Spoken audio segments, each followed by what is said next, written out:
Hello everybody, I hope that you're doing very well and that you're having a beautiful day.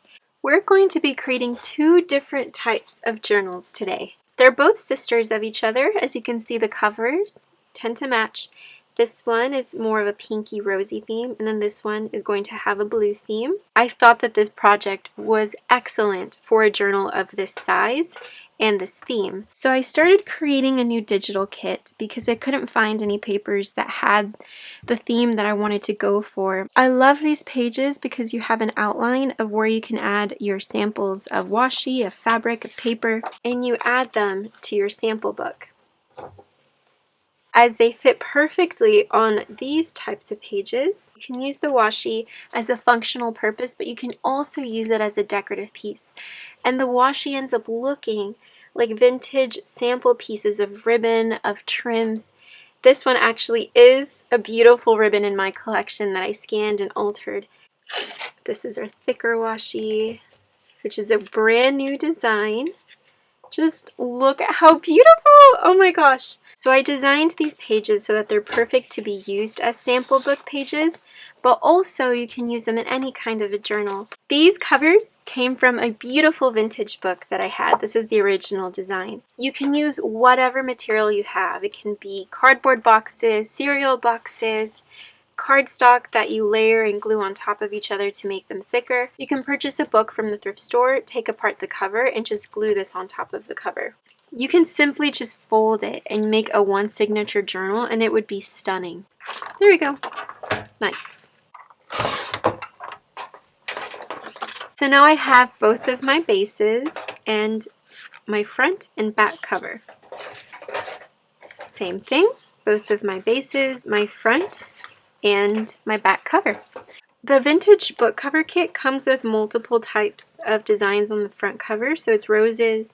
This is the traditional one, so the vintage design, and then it's also blank.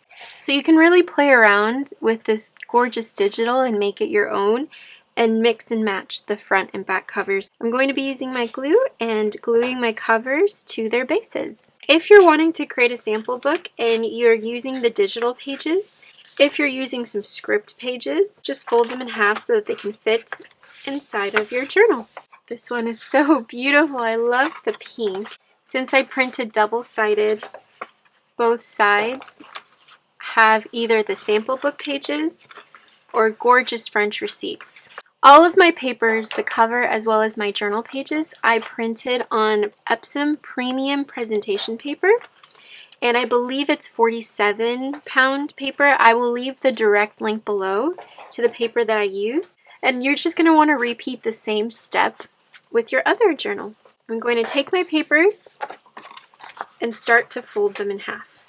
It actually looks like it's a really old binding. And you've actually punched holes, but we haven't. It's just the digital. And this is going to be a one signature journal. In order to connect the book together, here's your front cover, here's your back cover. Our piece of paper, I'm choosing music paper, will be glued to the front and glued to the back, which gives us a spine in the center. Now, depending on how many signatures you want to include, your spine could be bigger or smaller. Because I want to keep this simple, this is just one signature. Put my signature right in the center just to see where it would lie. And I fold my paper over, and by doing that I see how much I need to cut off in excess. If you have 2-3 signatures, you probably won't have anything to cut off since your signatures will be taking up space in the center of your book. So now that you know where your spine is going to be, I'm just going to take my signatures, just 4 pages, so I can very easily pass this through my sewing machine. Take a clip. If you don't want to pass it through your sewing machine, you can obviously just bind it how you would with a 3-hole pamphlet stitch or a 5-hole pamphlet stitch, whatever makes you comfortable. I'm going to be repeating the same process with my taller journal. The only difference is I'm not going to be using the paper this way. I'm going to be folding it this way, as that's what fits my front cover. I have both of my signatures completely stitched perfectly right in the center. As long as you have, 4 to 5 papers, you can definitely just pass it through the sewing machine. Now that you have both of your signatures covered with the music paper, it's time to then cover up our stitching, which is our binding, with washi tape. I'm going to be using some of our beautiful bloom tapes. We have our newest collection ready, and it will be available June 16th at 2 o'clock p.m. Eastern Standard Time. Oh my god, that looks so beautiful. Oh, I love that. And now our spine is completely decorated. It looks like it's a piece of fabric, which I love. With our taller journal, we can also decorate her. So we're definitely going to be using this tape. The medium tape is pretty perfect for this. And now we can just glue our front cover and our back cover. And you want to repeat the exact same process for this book as well. And now I just want to cut off the excess paper. And it's better to wait until the end so that you don't cut your paper too short. Can you see the beautiful spines? It's just a one signature spine. You can still see it peeking through. You could very easily use some lace on the spine as well. If you didn't want a little pop of color and you just wanted to keep it neutral, this is some really pretty lace too. And even to the edges of the book, that would look so lovely too. A lace that's scalloped would be very nice because it would give it a border on the spine of your journal. So you can definitely use either washi, you can use fabric, you can use lace. I just wanted to showcase how easy it is to use the washi in a functional way to transform the spine of your little notebooks or journals. I want to share with you some ideas for how you can fill up the pages if you're wanting to create your own sample book or a couple of sample pages in a journal that you're making. This is an example as to a page that I created in the Artist in Bloom course. It's a little swatch page of fabrics. So you choose one main fabric and then you include fabrics that match that color palette. So in my bigger Artist in Bloom journal, this is an example of a swatch page. So my beautiful piece of fabric and then pieces of fabrics that match the color palette of the main fabric flip that I chose. Now for the taller journal, I have some different type of textiles that I saved. So these are, of course, obviously longer since we're dealing with a longer page. And let's choose this one. Oh, I love this page because of the French receipt. So this is one of our washi tape bundles. I absolutely love the colors.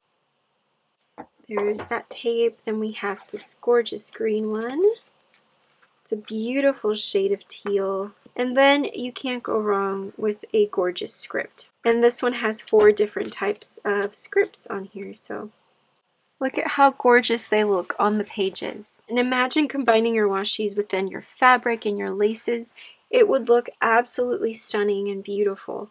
Oh, I love this so much. I love the look of that lace. A book where you can add elements left over from your projects. No sewing is required. You can attach everything with glue, with a paper clip. You can staple on your elements. Or if you have washi tape, you can use the washi tape to connect and create little flips of your fabric so that they're not permanent. You can remove them. This little ribbon is applied to the page by using a little piece of washi tape. So definitely use your washi tapes for decorative but functional purposes as well. The layouts for the sample books, you can use your receipt pages. You have these lines that you can easily use to either add your tape or to add parts of your fabrics and your laces and align them with the lines of the actual receipt pages. Pages that are divided into little squares, cut pieces of your laces, of your scraps, and incorporate them. The whole idea is combining papers, tapes, and fabrics together to create something really special and really beautiful to look at. So I hope that you guys try out creating your own little sample books, or you can just incorporate these pages inside of the journal that you're already using or making. So until next time, I hope that you're having a wonderful day. I will leave all of the details to the digitals as well as the paper that I use, as well as the exact time and date that the washi tape will be available in our shop. I hope that you guys enjoyed this one and that it inspired you. And until next time, I hope that you're having a wonderful day and that your day is full of creativity, happiness, peace, and of course, love.